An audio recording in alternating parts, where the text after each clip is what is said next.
Ito ang isang magandang example ng all sound and fury but may ultimately signify nothing.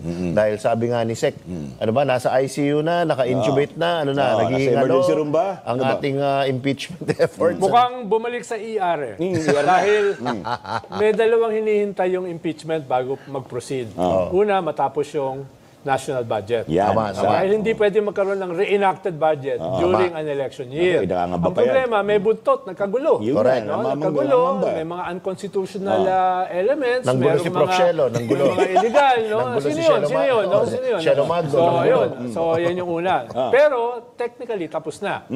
Inaayos na lang. Ikalawa, yung third impeachment Ng mga pare, articles of abogado. impeachment. Yun yung sumunod.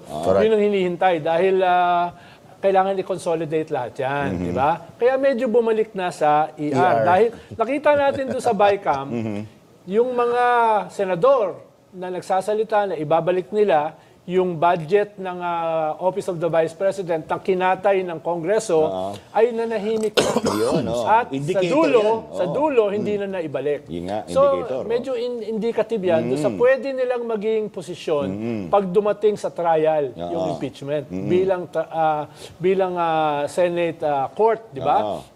Na kahit matigas sila, pwedeng lumambot. Yan.